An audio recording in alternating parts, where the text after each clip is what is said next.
You're live again for the third time. Our moderator and computer genius is having some technical difficulties with the computer that he's been. We all met to test this, by the way, to make sure that it will work.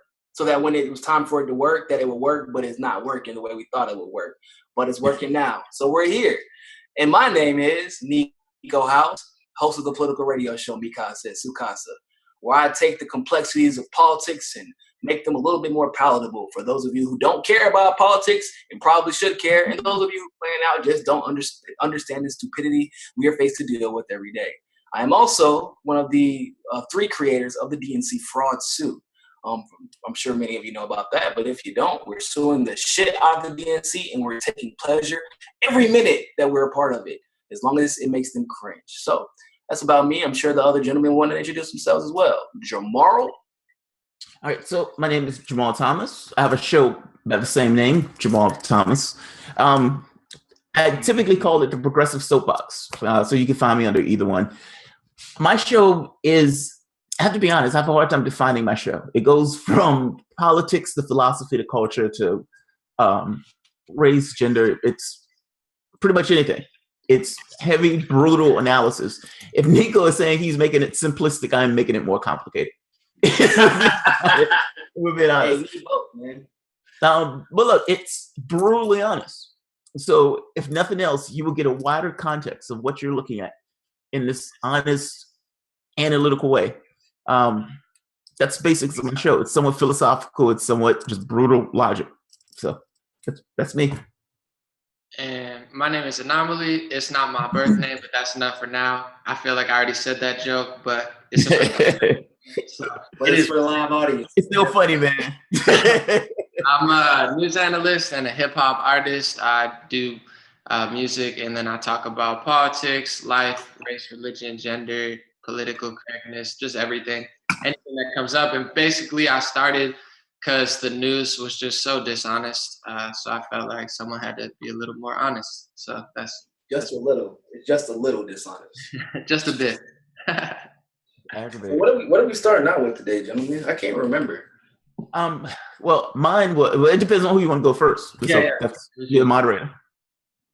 I'm the moderator. I thought Iman was the moderator. You started. I assume that the starter is the moderator. Oh, okay, so I've been given moderator responsibilities. So I think we're going to keep. I don't know. I kind of want to address this issue in the middle of it, but we'll start with it. Let's get it fuego.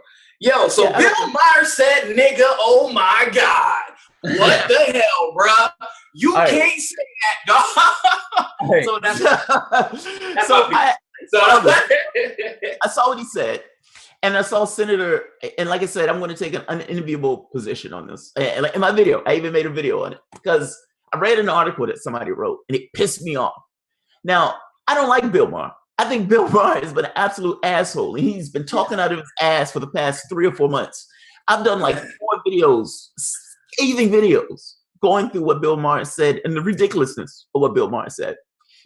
But to call a man a racist, it's too far. No, he's not racist. Like yes, he says something, he went over a line. Fair enough. He's like, oh, right, that's the border. But his show, his stick is to live on the line. Like, that's who he is. It's not like he's, some daisy in the wind. Bill Maher literally lives on the line. He's a show called Politically Incorrect. Now, in living on the line like that, what are the chances you're going to go over the line if you're continually dancing on the line? Well, you're going to go over the line sometimes, and you're going to get hit back saying, hey, that's the line. He apologized. He backed up off of it. Now, here's the catch. His apology was, look, I was in the flow of it, and I just went there. Now, that's a true apology, though. That's literally, if you look at it, that's what. So I think Bill Maher is a very insincere person. I don't think he's well. That's a different question. I think he's a very insincere person. Now, he was in the moment. Was he or was he not in the flow of a joke? I mean, first of all, my question is, how many times have you made that joke that was what came to your mind in the flow of the moment? That's the real question. How many times have you said nigga? Because it wasn't even like he used it in a, like, obviously I use it quite regularly, but it's okay. And I'll explain why it's okay. Because people are like, you can't say, the words, you can't tell me what to say and what not to say, and that word shouldn't mean. I'm like, no, yes, I can, because here's why. Well, don't misunderstand me. It's over the line. It's way over the line. But my point is, there's a difference between saying you went over the line and he's consistently a racist. I think those things are very different. I think that consistently a racist. I think that Bill is one of those apathetic racists. So he's racist in the same sense that Hillary Clinton is a racist, as in she doesn't necessarily want to see Black people benefited, in society, but she's not going to work hard to make sure that we are uplifted in the fight. Like, say that Bill pretends that he's not a racist, but like the conversation we had before, he doesn't care about Haiti. He doesn't care about Honduras. He doesn't care about the Middle East. He's in his No. He doesn't care. I could not disagree with you more. The whole thing of this idea of throwing races around at that point is somewhat of a slur. It destroys the meaning of the word racist. If you want to say, if you want to say that he's apathetic, if you want to say he's apathetic, that's fine. If you want to say that none of those people care about the other people, that's fine. But understand, it's not just Blacks. He doesn't give a shit about anybody else either. It's not like he's picking that out the bunch and saying, I care. You honestly think that Hillary Clinton, Obama, when he was in office, gave 95% of the wealth to the top 1%. Do you honestly think that Hillary Clinton wouldn't have did the exact same thing? And if you're giving that much wealth to the top 1%, it's only 13% of us in this country, meaning the majority of the people who are getting screwed over are going to be white. So saying racist at that particular point doesn't apply. It has nothing to do with races, everything to do with... But here's my question. Oh, but I want to hear An0maly's opinion on this. We've been talking over him. Sounds good. I'll say I'm not a fan of Bill Maher. I think he suffers from... I don't like him either. I think he suffers from modern day fake liberalism, which is this idea you support Democrats and you support Hillary Clinton. You're not racist, not sexist. You're a great person. And all he does is lie. He had Cornel West on, who tried to tell the truth, and he called him not an intellectual. One of the smartest in the United States. I don't know that he's... I don't know if I would call it racist, but to me, exactly. Thank you. I would say it's over the line. I think. Yes, I agree. Dangerous for multiple other reasons. Just because he's so ignorant and he's got so many people following him because he's crude and rude and kind of cool, but he's leading the sheep to the slaughter. And I think it's showing the hypocrisy of people who support him, because if Sean Hannity, Tucker Carlson, or literally anybody on the right would have said that, they would have been immediately fired, attacked by Rosie O'Donnell and everyone. But he says it, and I was reading the comments on Huffington Post, and they were like, no, Bill's a big leader of the resistance. And I I was like, man. Shit, Bill is not a big leader of the resistance. I think he's a clown. I think he's dangerous. I think he went over the line. And he went over the line. He did go over the line. I definitely think if anybody on the right would have said that, they would have been fired. So the fact that he's able to keep his job, and all these people who act like they care about racism, like the modern day liberals, they tend to be the most racist to me, because it's like forced. It's like you take somebody and stand next to them and be like, look, I'm not racist. Like that's insincere. There's not a lot of... I'm gonna put it like this, and this is for Jamal. There's more than one type of crime. There's a crime that you commit with your own hands, and there's a crime that you are biased. You're looking at the crime, you're watching it commit, but you did nothing to stop it from happening. Nothing in your power anyway. And Bill Maher is a racist in that sense of the word racist. He's not like a flag waving, a Confederate flag waving, underall wearing, Trump, a traditional stereotype of what the American person believes is. But when you say that Hillary would, what was the word he used? Light years better than Donald Trump on Haiti. Light years better than Donald Trump on Honduras. When she's in fact, just doesn't know. No, but that's what I'm saying. But it doesn't matter if he's ignorant in his mind. I can be ignorant. Those people don't matter to me. However, like I said, if France, I bet he'll do a cover story on France if they were bombed today. He did a story about London when they were bombed, primarily white population. But Haiti, Honduras, Venezuela, countries where brown people primarily reside, he has no interest in. And lack of interest is just as racist, although it be a racism derived from apathy, it's just as racist, because that compassion, if that person looked like you would have more for them. And that is a type, because it's inherent in power. And that's where racism comes from. Discrimination is one thing. And whatever, Bill Maher probably does discriminate a lot. But that's different than racism, which power is inherent within. And the reason that he's able to say, I don't care that they look like me, or I don't care what's going through or happening to them, is because one, they don't look like him. Two, he doesn't agree with them ideologically, as far as the Middle East is concerned. And so when you have that situation, it's I know we want to say it's not racist because he didn't hold anybody back or oppress them. That's a different type of racism.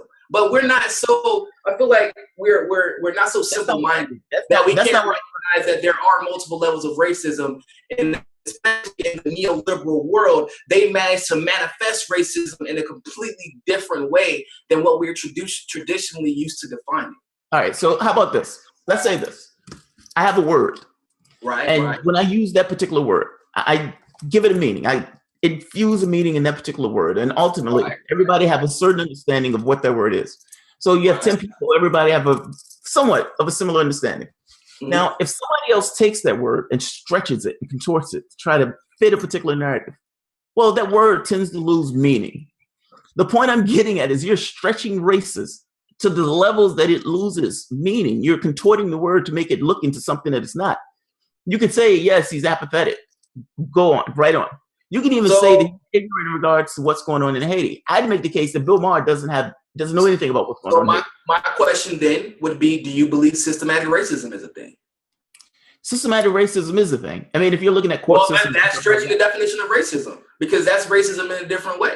That's stretching the word of direct racism, because systematic racism is indirect racism. It is a lack of attribution to the realities of race in certain systems or certain or certain careers or education and things like that. Sometimes it does involve direct racism, but systematic racism is very indirect and off racism. Wouldn't that be stretching and contorting the word? You're morphing that word into something that it's not. That's my point. How am I? But if you believe in systematic racism, then why is apathetic racism? But you understand, wait. But you understand you've even added systematic racism. Systematic. You're making a distinction using the word systematic. Yes. So yeah, I do believe in systematic racism. That's fundamentally a different thing. So what's the difference between saying systematic racism and apathetic racism? Now, it's not what he said wasn't meant to be racist. So don't confuse that. I don't think that he meant it in a racist way. I don't think that. But I do believe that Bill Maher does, because he's an elitist. He does see himself above particular people. He is an Islamophobe. And when you are an Islamophobe, it's usually inherent of one of two things: allegiance to religion or allegiance to your own self or cultural identity. It's cultural identity. It's cultural identity. Yes, but it's cultural identity. White privileged asshole male. That's his identity. Who does he identify with? He identifies with me and you? No, or else people want to cuss his ass out for saying nigga. Does he identify with the Latino group? He doesn't identify with them either. He identifies as a white, rich, privileged male. Period. He may be white and privileged, but what does that have to do with him being a racist, particularly in regards to this? That's what I'm saying. When you feel like you have the power to well, no, damn the word, because it ain't even about the word. With Bill Maher specifically, it's as simple as this.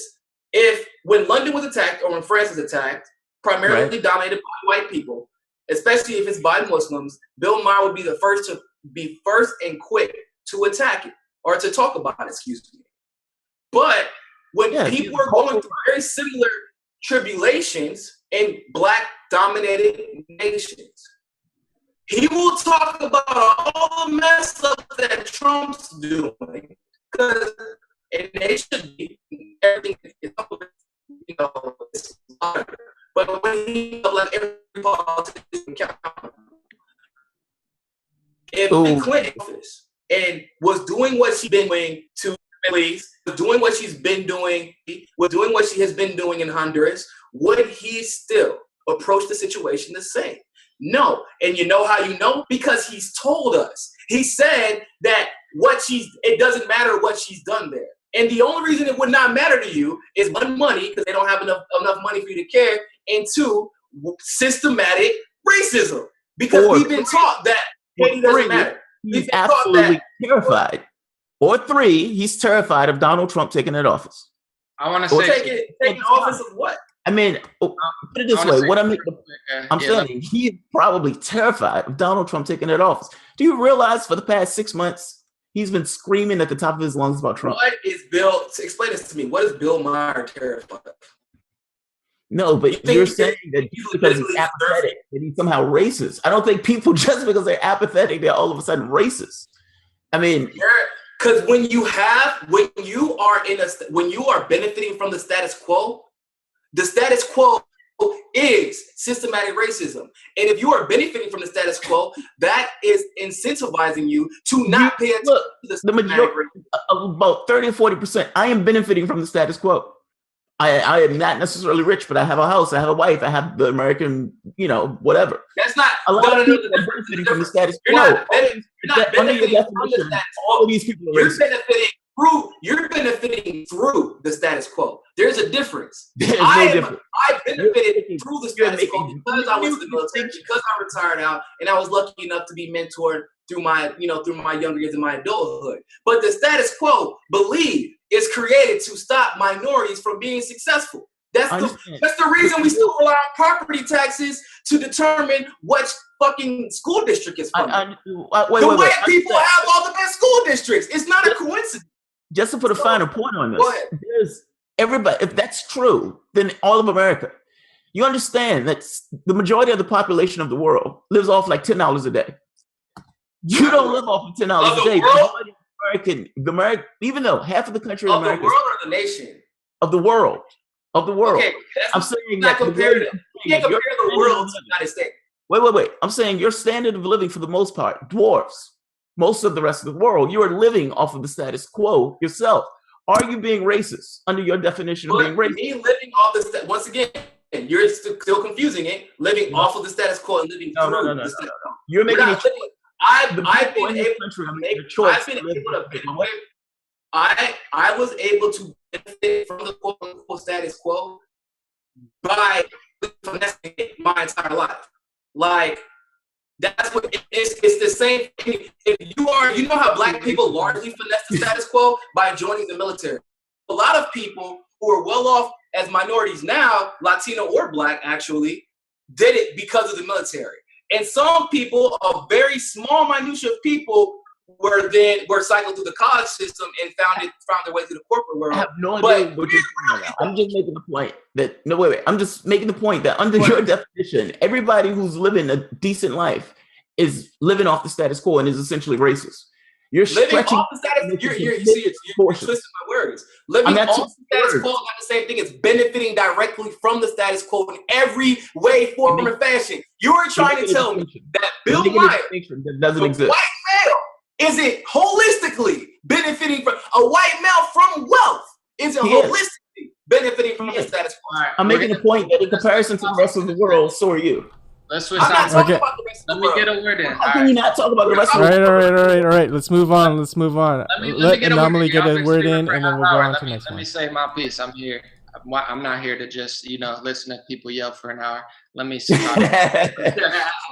We'll move on. But I want to say Bill Maher, Hillary Clinton, Democrats, social justice warriors, they're all part of this huge group that they parrot what the media tells them. They parrot the racial things and the religious things and the monetary things that they feel are important. But as you both said, they ignore things in Haiti because they don't know about it. To me, I don't think they mean to be racist and sexist, but I think these people that think they're fighting racism, like Bill Maher, tend to be the most racist and sexist and also oppressive because they live in this narrative that is just so dishonest, where what Hillary Clinton did to Haiti, you'll never hear about it because they're actively trying to suppress the information of what she stole, the people she did, possibly the children that, she snatched up from there. So these people like Bill Maher, I think he's such a sociopath and he's so ignorant that he falls into that racist category. But anybody that blindly just hates on Donald Trump, on Hillary Clinton, and acts like these things don't exist, I mean, is an absolute sociopath. And that includes him. People at some of the people, the Young Turks, where it's like, are you trying to help people or are you pretending to be a social justice warrior to wrangle in the sheep of all races and religions to then point them towards something that is systematically racist? So, I think there's something about him. He definitely thinks he's he's too cool for school, where he could say things that he probably shouldn't say. But I definitely think the bigger picture there in the Democratic Party and people like him they ignore real racism, they ignore real sexism, they ignore real oppression, and they, just shill for Democratic candidates. So, that we could debate about how racist that is or not, but that's the main problem I see there. We can move to the next segment. Yeah, what's the next segment, Iban? I forgot. That was yours. Is it mine? What was mine? Yeah, that's yours. Let me check. I got it right here. Give me a second.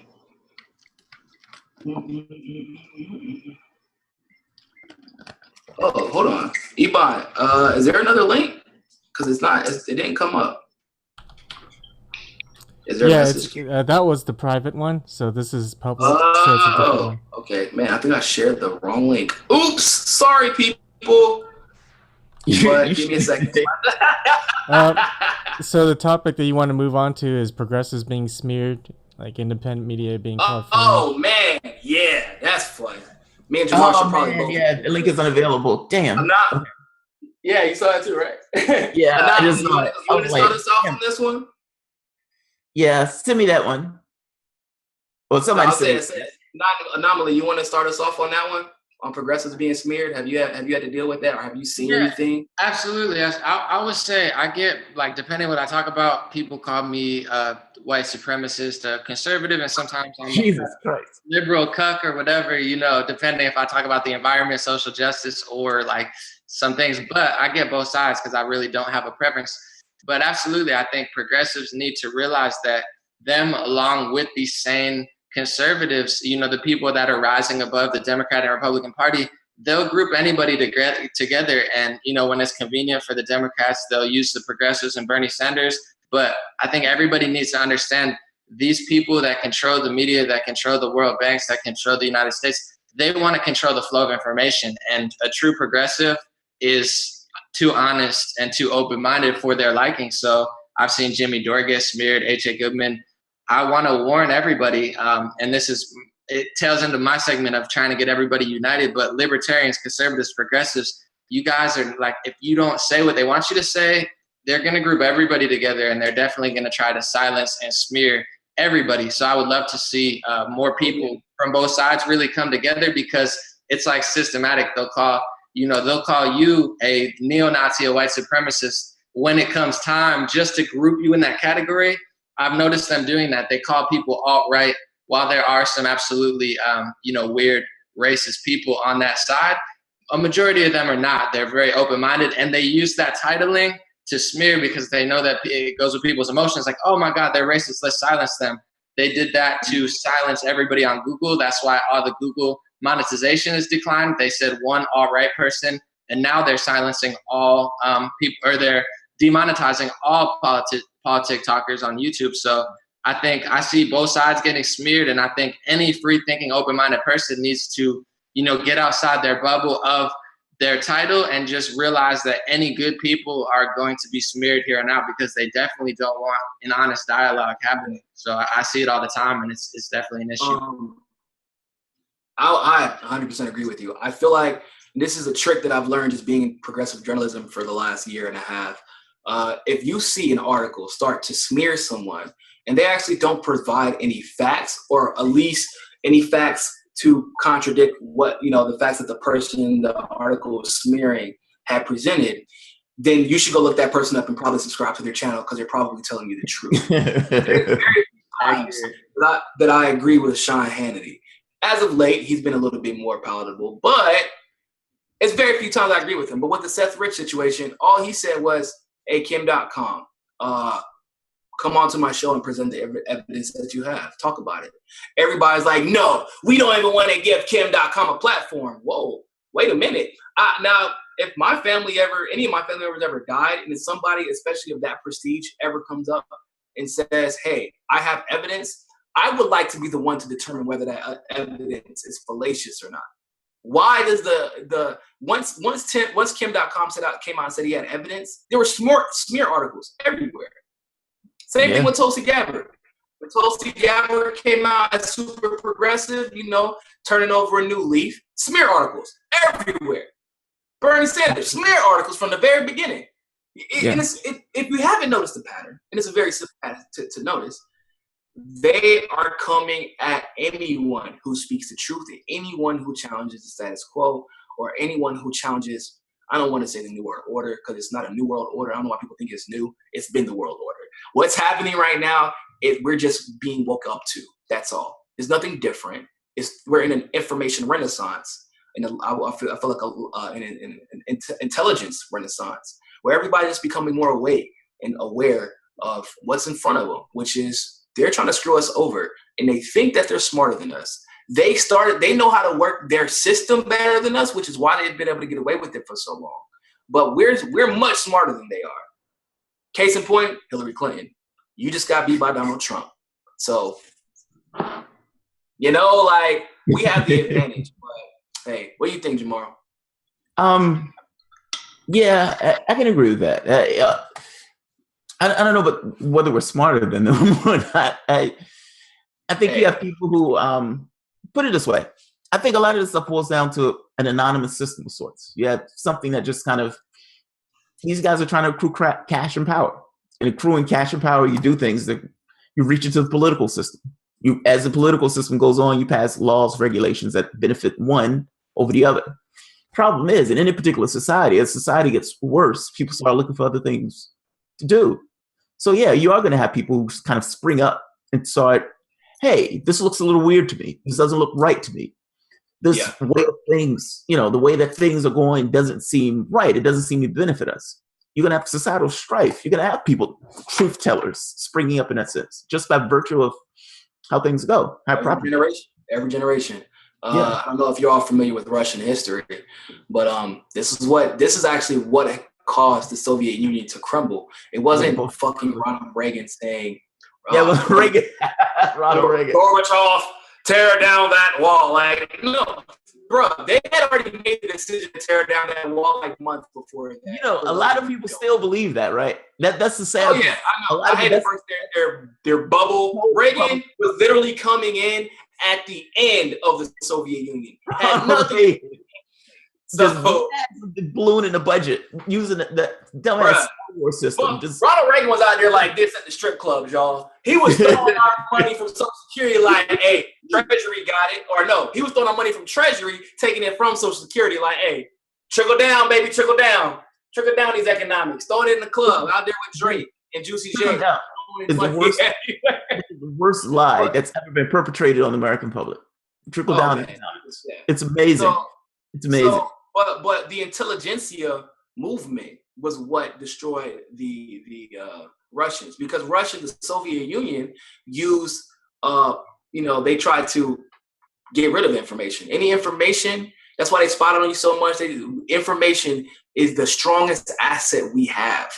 And with the intelligentsia, there was this enlightenment period in Russia, and they started telling people how they were using propaganda, how they were being, propagandized, and what's better, and how that's actually not communism. They just used Marx's name because they knew that they loved Marx and things like that. And they was telling us what was happening in the United States, and explaining that the West wasn't so bad, although the West was damn near as bad when it came to propaganda. That's a different discussion for a different day. Yeah, the West was just as bad. I mean, both it was on both sides. Yeah. It was we're kind of living in Cold War Russia right now, in case you didn't know. We are. Just have a lot that more, I agree with.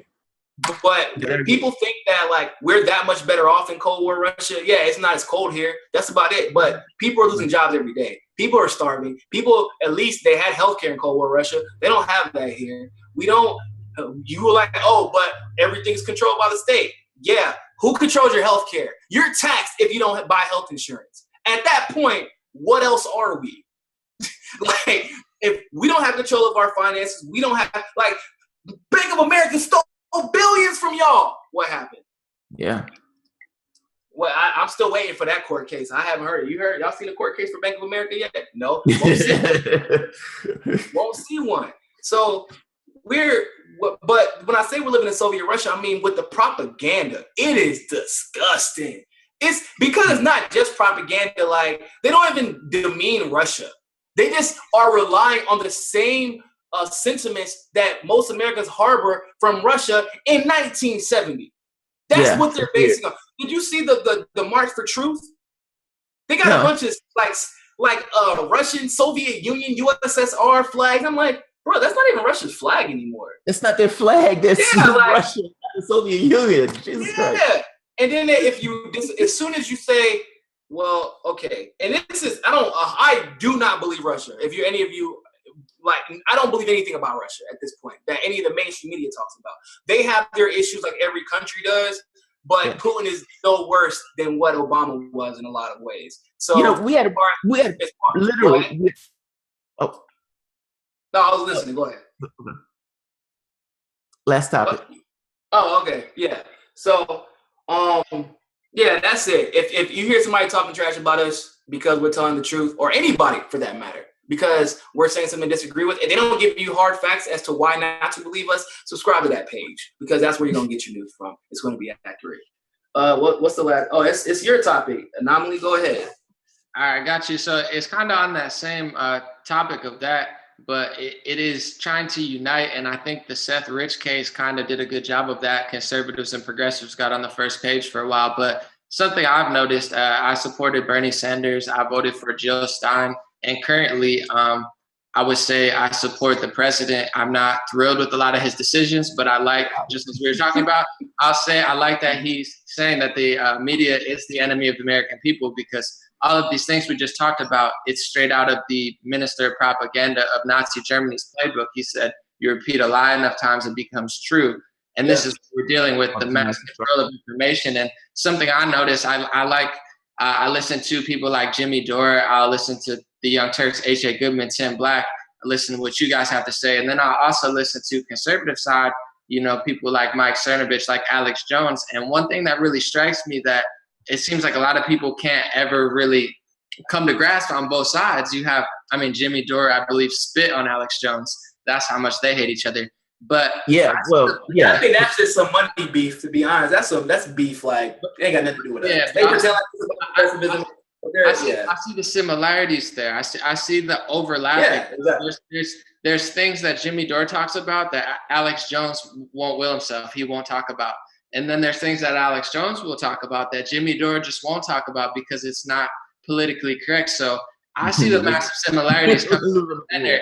And I think a lot of people, conservative and progressive, all they do is argue, when in reality, everybody wants the same things. They just have different strategies of getting it. And things like border security and the refugee situation, progressives don't want to talk about honestly. And things like capitalism and race and environment are things that conservatives don't want to talk about honestly. So they both have their strong and weak points to me. But I will notice, as I say, as a person that is kind of on the fence of everything, I see both sides.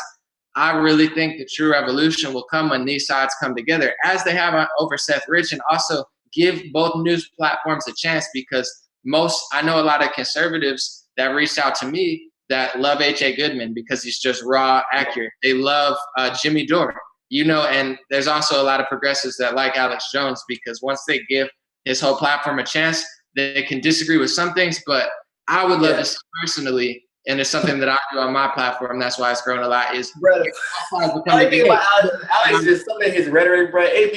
I'd be like, bro, did you really have to say that? Because you were on such a roll. And then he said something, they want to love the jihadists. The jihadists. I'm like, oh, sweet baby Jesus, here he goes. What? Remember Alex? Yeah, Alex. Yeah, he's very Christian, I would say. Where I think he gets overboard when he goes on that. That's when I have to tune out, is when he gets too much in that zone and he goes overboard. But I will say, when it comes to terrorism, although I think the root of it is who's funding terrorism, and also what's happening overseas. Is it Saudi, Qatar, America, everybody? Probably all three. But he does bring up a lot of points that I find that a lot of progressives don't want to talk about, because there's been studies, people like Tim Pool who's went overseas, and he's saying that the refugee vetting system, and there's a woman who worked in it, they're bringing people over here with diseases. They're bringing over people here that are pro-ISIS, literally for money. It's a whole money system where if they bring over people, they'll get paid a couple $1,000s. Where is every single refugee? Are they just disease maniacs? Absolutely not. But I'm slightly skeptical. No, I actually 100% is the American justice system. You gotta have a false flag, right? That there is a possibility that 60 to 80% of the people that they're bringing into Germany and France, are they pro-ISIS? It's a possibility, and I think that's a lot, though. That's a lot. I'm skeptical. Maybe like 10 to 20%. I don't think I'm not making this up. I'm saying this is a Muslim man who lives in Sweden. He said this. You could Google it. No. So here's my thing about that. Refugee himself McDonald's told me so and so. It's like, come on. So no, here's my discussion. Here's what I have to say about that. There are also Syrians who say that they love Assad, and there are Syrians that say that they hate Assad. So yeah, right. I can't be like, oh, this Muslim man said they're love Islam. Let me confuse. Also, though, talk to a random guy. Hard will blame black people for all their problems. So it's that's not what I'm saying to completely agree with it. But if you're blocking out a whole perspective, then you're never going to know about the dangers of the border. 100%. I'm part of I have family from Mexico, and they liked what Trump was saying about. That's the first thing that made me think otherwise, because I hated everything Trump was saying.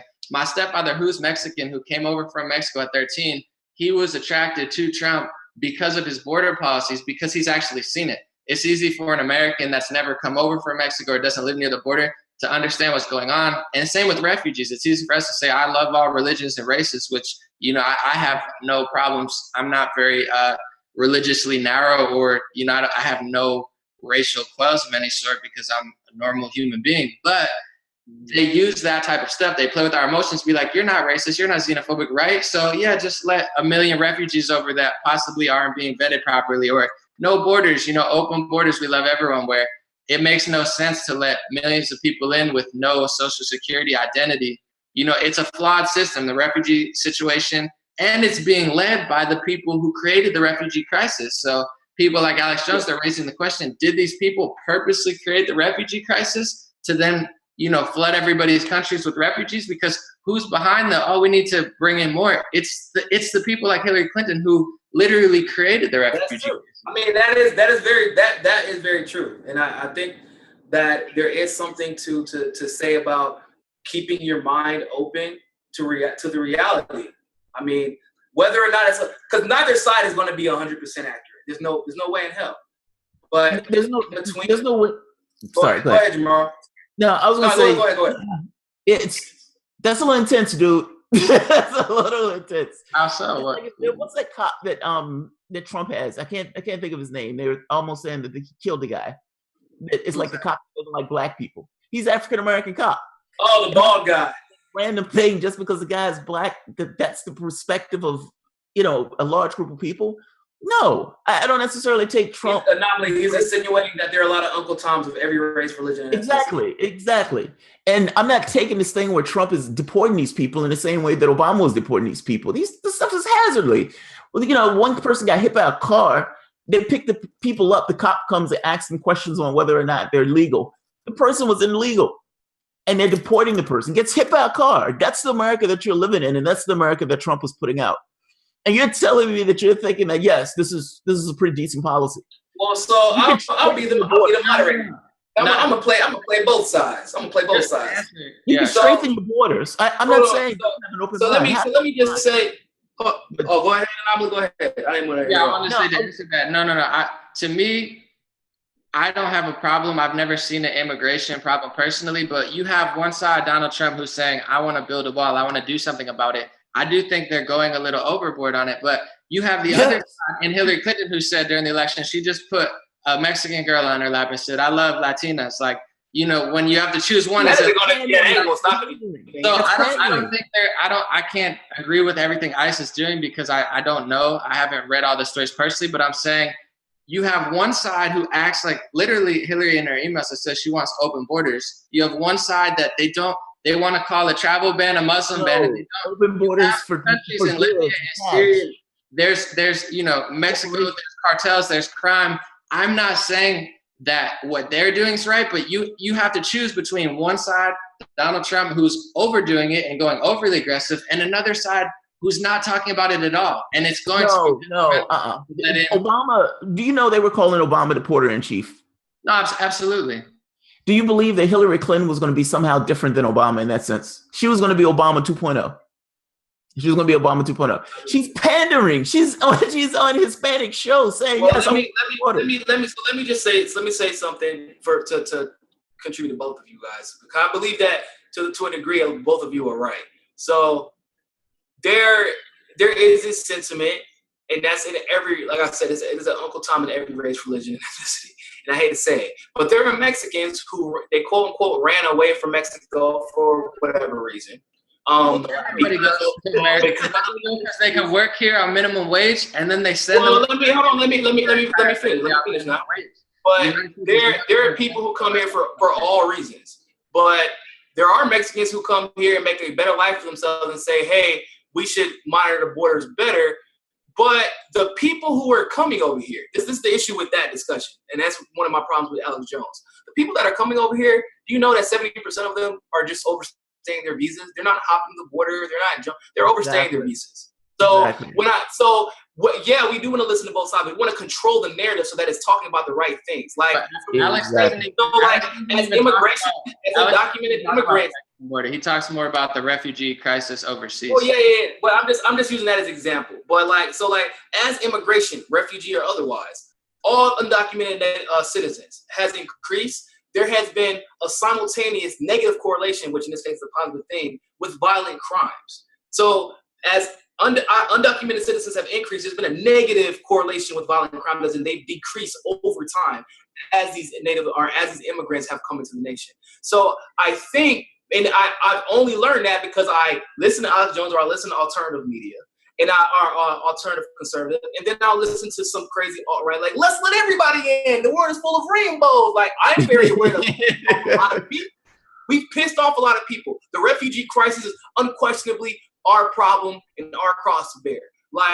So I'm one of those people who are like, yeah, I'm okay with a temporary travel ban that lets people who are supposed to be here remain here.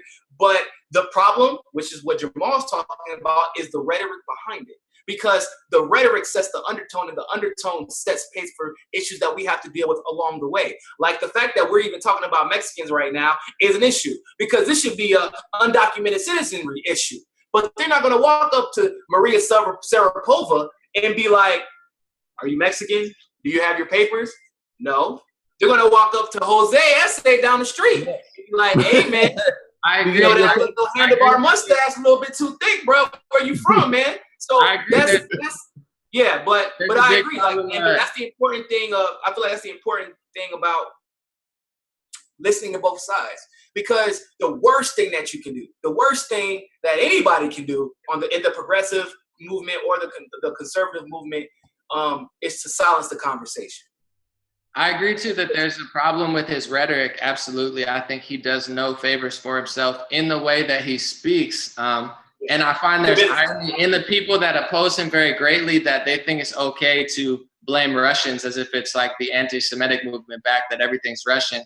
So I think there's inconsistencies both there. But what I'm saying is I don't agree with the way he says. I don't even agree with certain things. But as far as the refugee situation and watching all sides and everything, I don't know for sure. But I think there is a possibility that these maniacs who run the world purposely destabilize these countries, Libya, Somalia, Yemen, Syria, to then possibly just fuck up the whole world. I just don't rule it out, because I know that's how evil they are. If they've done all the things that they've done, control the media, all the things that they've done to racist religions and just people of non-elites, I mean, I don't rule out the fact that they purposely piss these people off. And now they're pretending like everything's racist and sexist to completely not even acknowledge there's millions of people in the Middle East who want to destroy Western civilization because of all of the things that most liberal-minded people, they don't even know it existed. They don't even know we're in Somalia and Syria. They have no idea what even happened there. So it's not right, but I'm saying it needs to be a discussion that's not just, oh, it's a Muslim ban, it's racist, or, keep them all out. Everybody, all Islamic is bad. Right now it's framed in that way where it's like either people are way too on the left side or way too on the right side. I would look here's what I understand. It's kind of out of left field, but I think that that's what's so important about a president and a figurehead, because people pretend like a president is nothing but a figurehead now. But it is important because, Trump, people don't know. Trump and Congress are actually at odds, or Trump and the legislature in general are actually at odds more often than what people think. The Congress is shit. The Senate doesn't like him. Trump is actually in the process of trying to pass mandatory parental leave, so paternal and maternal leave, once the mother gives birth. That type of stuff is stuff that Trump does in the background. The budget isn't the best, but he's actually done some good stuff with the budget as well. So when you're talking about for example, with the medical situation, they're saying that millions of Americans are going to lose health care, and that is factually true. But the other side of that is they're going to be able to get affordable health care. So versus being stuck where they have to pay $600 to $700 a month plus a $3,000, $6,000 deductible per family member, they're going to lose their health care, but now you have the option to pay $200 with a $300 or $400 deductible. So those are the nuances that we need to be discussing, but the figurehead portion of that is important because now nobody wants to discuss the nuances of Trump because he walks around saying Muslim ban and, you got to get the Mexicans out and, they're bringing their rapists over here. Like, you can't say stuff like that and then expect people to want to take you seriously, even though you're right, as objective, it's better than someone who lies to your face. That's what I'm saying. To break exactly. You need some Exactly. I would rather have Trump is easy.